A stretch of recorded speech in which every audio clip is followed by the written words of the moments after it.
ఇందులో ఈ వ్యాఖ్యలకి ఇందాక వెంకటరెడ్డి గారు చేసిన వ్యాఖ్యలతో సమర్థిస్తారా, ఏం చెప్తారు మీరు? ఈ విషయం చెప్తుంది పూర్తిగా తప్పు, అవాస్తవం. ఇది రాజకీయ ఆరోపణ మాత్రమే. బీఆర్ఎస్ పార్టీకి కాంగ్రెస్ పార్టీకి ఏం సంబంధం ఇందులో ఈ కార్ రేస్ లో ఎలాంటి తప్పు జరగలేదు కాబట్టి రేవంత్ రెడ్డి కేవలం గాలి మాటలతో ఆరోపణ చేసిండు. ప్రజల మరణించగా జరిగే ప్రక్రియ కాబట్టి ఎక్కడ కూడా నిలవలేదు. అక్కడ అందులో వాల్యుబుల్ పాయింట్స్ ఏమి లేవు, టెక్నికల్ మీద తప్పులేదు కాబట్టి అది ఎక్కడ కూడా ముందుకు రాలేదు. దాని అదే కేసులో ఏం పసలేనప్పుడు వెంకటరెడ్డి ఉద్దేశం ఏంటంటే తీసుకుపోయి కేసీఆర్ గారు అరెస్ట్ చేసేదంటే అరెస్ట్ చేసింటే కాంగ్రెస్ పార్టీ కరెక్ట్. ఎలక్షన్ టైంలో టీపీసీసీగా ఉన్నటువంటి రేవంత్ రెడ్డి పదే పదే అవినీతి చిట్టా బయటికి తీస్తాం, అధికారంలోకి వచ్చాక జైలుకి పంపిస్తాం, డబుల్ బెడ్రూమ్ కూడా సిద్ధం చేసి పెట్టామని చేసినటువంటి వ్యాఖ్యలు ఏవైతే ఉన్నాయో, ఇంతవరకు ఆయన ఫోన్ ట్యాపింగ్ గురించి పెద్దగా మాట్లాడినటువంటి సందర్భాలు ఏమంటే బండి సంజయ్ మాట్లాడుతున్నారు, వెంకటరెడ్డి గారు కూడా అదే మాటలు మాట్లాడుతున్నారు. ఎందుకు మాట్లాడలేదు అంటారు? అదే చెప్తున్నాను నేను. ఎక్కడ తిరిగి ఇక్కడ బలంగా ఉన్నటువంటి కేసీఆర్ గారు టీఆర్ఎస్ పార్టీని వీక్ చేస్తే మేమేదో పబ్బం కట్టుకోవచ్చు అని భారతీయ జనతా పార్టీ ఆలోచన చేస్తున్నట్టుంది. 8 ఎంపీలు గెలిచిర్రు. మరి అదే రేవంత్ రెడ్డి గారు చెప్పిన మాట. రేవంత్ రెడ్డి గారు ఏం చెప్పారు? 420 హామీలు ఇచ్చిండ్రు, 6 గ్యారెంటీలు ఇచ్చిండ్రు. ఈ హామీల కొరకు గ్యారెంటీల కొరకు ఎందుకు మాట్లాడుతున్నారు బీజేపీ ప్రభుత్వం? మరి గతంలో మీ స్కూల్లో చదువుకున్నటువంటి రేవంత్ రెడ్డి మీద ప్రేమతోనా, లేదా బడేబాయ్ అని మోడీ గారిని సంబోధించినందుక? మరి మోడీ గారు కూడా తెలంగాణకు రావడం జరిగింది. మరొక ప్రధానమంత్రి హోదాలో రాష్ట్ర ముఖ్యమంత్రి అయ్యా, మరి తెలంగాణ ప్రాంతానికి నువ్వు హామీలు ఇచ్చినావు, ఈ రైతాంగానికి మహిళలకి ఇవన్నీ చెప్పినావు కదా, ఎందుకు పరిపూర్ణంగా అమలు చేస్తలేవని ఎందుకు అడగలేదు? మరి అంటే దాంట్లో మిలాఖత్ అయిపోయి ఇద్దరు, భారతీయ జనతా పార్టీ రేవంత్ రెడ్డి గారు ఒకటే రావరి. బట్ ఇవన్నీ రాజకీయ ఆరోపణలు. ఇవన్నీ మాట్లాడితే ఆరోపణలు అర్థం పడడం లేని వ్యవహారం ఇదంతా. కేసీఆర్ గారు అరెస్ట్ చేయాలంటే మీరు రాజకీయ కుట్రవాన్ని ఏదో రచించి సెల్ఫ్ గా మీరు రచన చేసి చేయాల్సింది తప్పితే ఆ కేసీఆర్ గారు చేసిన అన్యాయం లేదు తెలంగాణ ప్రాంతానికి సాగు నోట్లు తలబెట్టి సఫల వర్గాలు ఏకం చేసి కాంగ్రెస్ పార్టీ వర్షం కూడా తెలుసుకుందాం. కేసీఆర్ గారు కాంగ్రెస్ పార్టీ పదే అవినీతి బయటికి తీస్తామని చెప్పింది. ఇందాక వెంకటరెడ్డి గారు కూడా అదే చెప్పారు, ఏం చేస్తుంది అని 2 వ్యాఖ్యలు. ఒకసారి శివలాల్ గారి వ్యాఖ్యలు తీసుకుందాం. శివలాల్ గారు ఏం చెప్పండి ప్రధానంగా? ఇందాక అవినీతి ఉంటే తీసుకురండి బయటికి, అవినీతి లేని బయటకు తీస్తారు. రైట్, శివలాల్ గారు ఏం చెప్తారు? ఇందాక వెంకటరెడ్డి గారు మాట్లాడిన మాటలు విన్నారా? చాలా క్లియర్ కట్గా 2 పార్టీలు ఒక్కటే రక్షించే ప్రయత్నం రేవంత్ రెడ్డి చేస్తున్నారు. ఎందుకు ఫోన్ ట్యాపింగ్ గురించి మాట్లాడట్లేదు?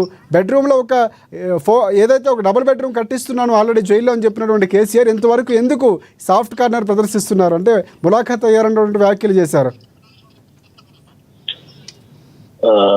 మన రాజశేఖర్ గారు, మన వెంకటరెడ్డి గారు మీరు మర్చిపోయి లక్ష్మీనాగ్ అంటున్నారు, రాజశేఖర్ గారు ఉన్నారు ఇప్పుడు యాంకర్ గా.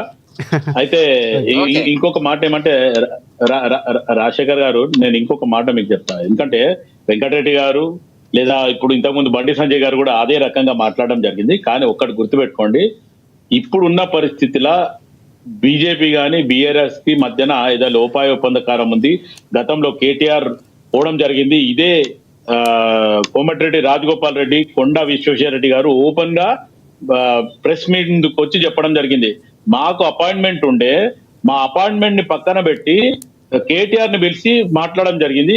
కేటీఆర్ పిలిచి మాట్లాడిన 2వ రోజే బండి సంజయ్ ని అధ్యక్షునిగా తీసేసి కిషన్ రెడ్డి గారిని మళ్ళీ నియమించిండ్రు అనేది స్వయాన అప్పట్లో ఉన్న రాజగోపాల్ రెడ్డి, వివేక్ మరియు విశ్వేశ్వరరెడ్డి ఈ ముగ్గురు ఇది ప్రెస్ మీద చెప్పడం జరిగింది. ఇది నేను చెప్పడం మాట కాదు. వాళ్ళు అప్పట్లో ఉన్నది బీజేపీలు ఉన్నప్పుడే ఈ మాట చెప్పడం జరిగింది. అంటే ఒకటి లోపాయ ఒప్పందకారం ఎవరికి ఉంది? ఈ రోజు కాంగ్రెస్ పార్టీకి బీఆర్ఎస్ కి పచ్చగడ్డి వేసే బగ్గుమనే రకంగా మధ్యన ఉంది. ఇంకోటి కేసీఆర్ గారు స్వయాన మా అప్పట్లో ఉన్న పిసిసి అధ్యక్షుడు బిడ్డ పెన్లుందని రేవంత్ రెడ్డి గారు చెప్తే కూడా ఆయన ఇంటి మీద దాడి చేసి మొత్తం పోలీసు వాళ్ళకి చెప్పి ఎట్టి పరిస్థితుల్లో పట్టుకొచ్చి లోపలేయడం. గతంలో కేటీఆర్ కూడా డ్రోన్ ఎగరేసిండ్రు అనే రకంగా దాని మీద కూడా యాక్షన్ తీసుకోవడం జరిగింది. ఈ రోజు మేము కక్ష సాధింపు చేయాలంటే ఒక్కరోజు పట్టదు, కానీ చట్టం దానిపైన అది చేసుకుంటూ పోతుంది. మేము కక్ష సాధింపు చేయడం మాట మాట్లాడడం జరిగింది, కానీ చట్టం మీద గౌరవంతోనే చట్టం దానిపైన చేసుకుంటూ పోతుంది అనే రకంగానే చట్టం విలువేయడం జరిగింది. ఆ కమిషన్ ఏర్పాటు చేయడం జరిగింది. కమిషన్ రిపోర్ట్లు వచ్చిన తర్వాత ఖచ్చితంగా దాని మీద యాక్షన్ ఉంటుందని చెప్పి వెంకటరెడ్డి గారు కానీ బండి సంజయ్ గారు కానీ నేను చెప్పడం జరుగుతుంది. రైట్ వెంకటరెడ్డి గారు, ఎక్కడ కక్ష సాధింపులు అనే కోణంలో ఎక్కడ లేదు. 2 పార్టీలు ఒకటి కాదు, బీఆర్ఎస్ పార్టీ బీజేపీ ఒకటే అని చెప్తున్నారు శివలాల్ గారు. క్లియర్గా అప్పుడు బీజేపీలో భాగస్వాములుగా ఉన్నటువంటి వారు మీడియా ముఖంగా ఏం చెప్పారు? కిషన్ రెడ్డికి అధ్యక్ష పదవి వచ్చిన సందర్భంలో ఆ వ్యాఖ్యలు ఉదహరిస్తూ కూడా చెప్పారు శివలాల్ గారు. ఏం చెప్తారు? ఇప్పుడు ఒక్కటి సరే, ఒక నిమిషానికి మా రెండు పార్టీలు ఒకటే అని మనం అనుకుందాం. మరి మీరు ఏం చేస్తున్నారు? అధికారంలో ప్రజలు ఇచ్చిన అధికారాన్ని ఉపయోగించి జరిగినటువంటి ఆ అరాచకాలను, అవినీతిని, వీటికి సంబంధించినటువంటి రిపోర్ట్ల మీద చర్యలు తీసుకోవాల్సిన బాధ్యత మీకు లేదా? మేము పార్టీలుగా మాది వ్యక్తిగత జీవితాల్లో పక్కకు పెట్టండి, బాధ్యతలు మీకు ఉన్నాయి కదా, చట్టబద్ధ బాధ్యతలు మీకు ఉన్నాయి కదా, మీరు ఏం చేస్తున్నారని అడుగుతున్నాం మేము. దానికి ఇంతవరకు ఒక్క జవాబు లేదు. రేవంత్ రెడ్డి గారు రోజు మాట్లాడుతున్నాడు అనేక విషయాల మీద, కానీ ఒక్క కేసులో రివ్యూ చేసినాడా? ఇప్పుడు ఎంతకాలం అయింది మన రాజశేఖర్ గారు విద్యుత్ శక్తి కొనుగోలులో జరిగిన విపరీతమైనటువంటి కానీ వెంకటరెడ్డి గారు ఇందాక శివలాల్ గారు మాట్లాడుతూ చట్టం పని తన పని తను చేసుకుని పోతుంది, విచారణ జరుగుతుందని చెప్తున్నారు.